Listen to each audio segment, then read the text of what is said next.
Hey guys, welcome to our vlogs. இன்றைக்கி வந்து சத்துமா உருண்டை செய்கிறதுக்காக பனக்கற்கண்டை தண்ணியில் கரைச்சி அதை கொதிக்க வச்சுட்ருக்கோம். அதில் இருக்கக்கூடிய நார் கல் எல்லாம் வரத்துக்கு. இதுதான் எங்களோட ஃபஸ்ட்டு சேனல். லைக் பண்ணி ஷேர் பண்ணி சப்போர்ட் பண்ணுங்கள், சப்ஸ்கிரைப் பண்ணுங்கள் ப்ளீஸ். இப்போ இந்த பனக்கற்கண்டை காய்ச்சியாச்சு. இப்போ இதை வடிகட்டிக்கலாம்.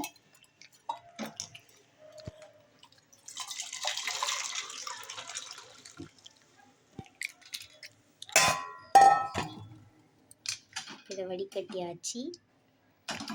இப்போது கடாயை வச்சுக்கலாம். சத்து மாவு இதில் போட்டுக்கலாம். போட்டு வறுத்துக்கலாம். தேவையான அளவு சத்து மாவு. இப்போ இதை நல்லா வறுத்துக்கலாம்.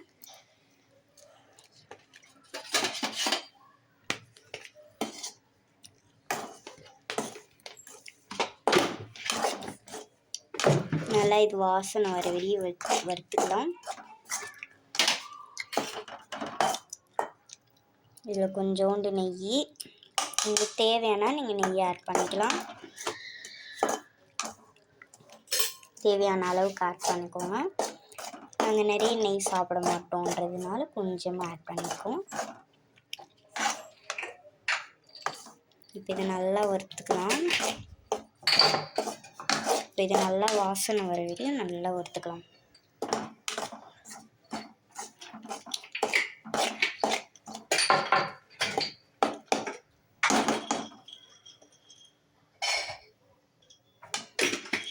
சத்து மாவு உருண்டை மோஸ்ட்லி எல்லாருக்கும் தெரியும். இது வந்து நாங்கள் இந்த மாதிரி தான் செய்வோம், அதனால் இந்த மாதிரி எடுத்து போட்டிருக்கோம். இது நீங்கள் தேவையான வீட்டிலே அரைச்ச சத்து மாவு. நீங்கள் கடையில் வாங்கியிருந்தாலும் சரி, வீட்டில் இருந்தாலும் சரி சேர்த்துக்கலாம். தேங்காய் ஆட் பண்ணிக்கலாம், துருவி வச்ச தேங்காய்.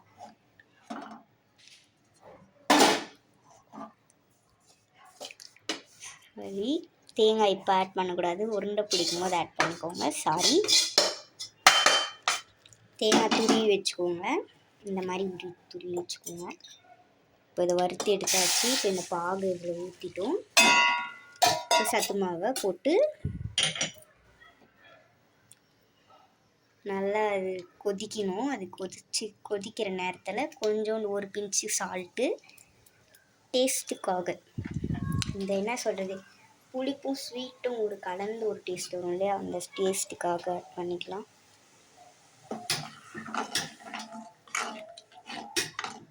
சாரி கைஸ், கரண்டியில் இந்த மாவு வந்துச்சு. இது நல்லா கொதிக்கிட்டோம். இந்த சைடில் நம்ம முந்திரி பாதாம் கட் பண்ணிக்கலாம் பீஸாக. பாருங்கள், இந்த மாதிரி கட் பண்ணிக்கோங்க. இங்கே இது கொதிக்க ஆரம்பிச்சிச்சு.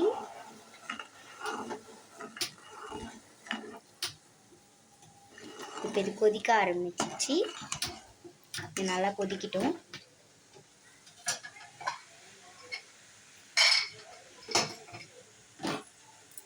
இப்போ இதில் சத்து மாவு ஆட் பண்ணிடலாம். கொஞ்சம் கொஞ்சமாக ஆட் பண்ணி கிண்டிக்கலாம்.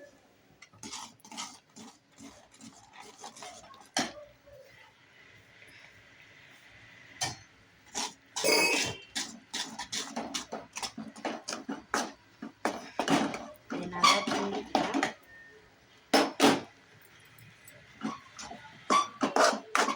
கொஞ்சம் கொஞ்சமாக ஆட் பண்ணி கிண்டிக்கோங்க. ஒரே முட்டை போட்டிங்கன்னா அது என்ன சொல்கிறது, கிண்ட முடியாது. கொஞ்சம் கொஞ்சமாக ஆட் பண்ணி நல்லா கிண்டிக்கலாம்.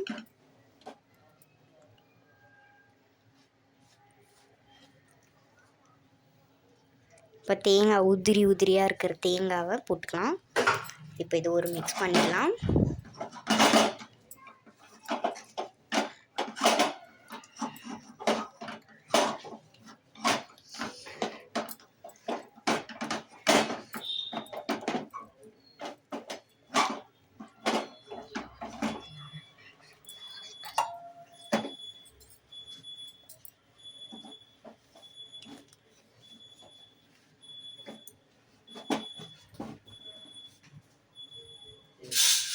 இது நல்லா கலர்ட்டப்புறம் ஸ்டவ் ஆன் பண்ணி ஒரு கரண்டி வச்சு கொஞ்சோண்டு போல் நெய் ஆட் பண்ணிக்கலாம்.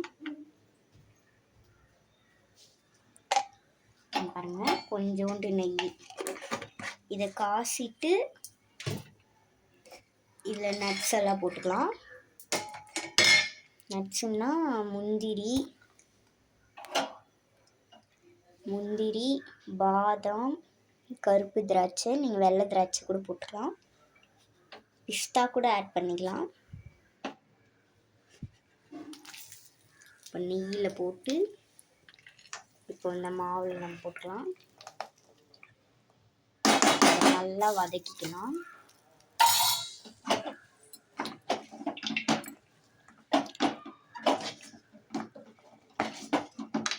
இது ஒரு ஹெல்த்தியான ஈவினிங் ஸ்நாக்ஸ்னே சொல்லலாம்.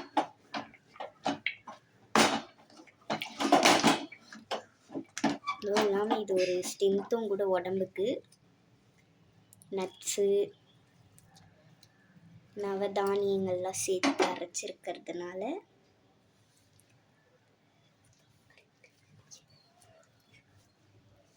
இப்போ இதில் இந்த மாதிரி பால்ஸாக பண்ணிக்கலாம். உருண்டை பிடிச்சிக்கலாம்.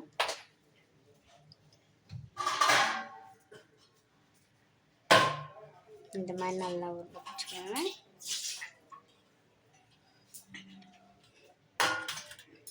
இப்போ இதை பிளேட்டுக்கு ட்ரான்ஸ்ஃபர் பண்ணிக்கலாம்.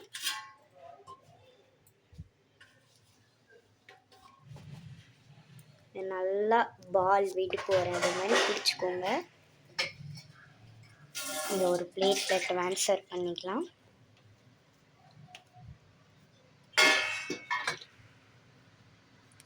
இந்த மாதிரி உருண்டை பிடிச்சிக்கோங்க. இதே மாதிரி இது எல்லாத்தையும் பிடிச்சிக்கலாம். அவ்வளோதான் ஃப்ரெண்ட்ஸ், ரெடி ஆயிடுச்சு. இப்போ இது புட்டு காமிக்க போகிறேன் எவ்வளோ சாஃப்டாக இருக்குன்ட்டு. பாருங்க, வாங்க சாப்பிட்லாம். இது ஒரு ஹெல்த்தியான ஈவினிங் ஸ்நாக்ஸ். நீங்களும் செஞ்சு பாருங்கள். 10 நிமிஷத்தில் செஞ்சிடலாம். வாங்க கைஸ் சாப்பிட்லாம்.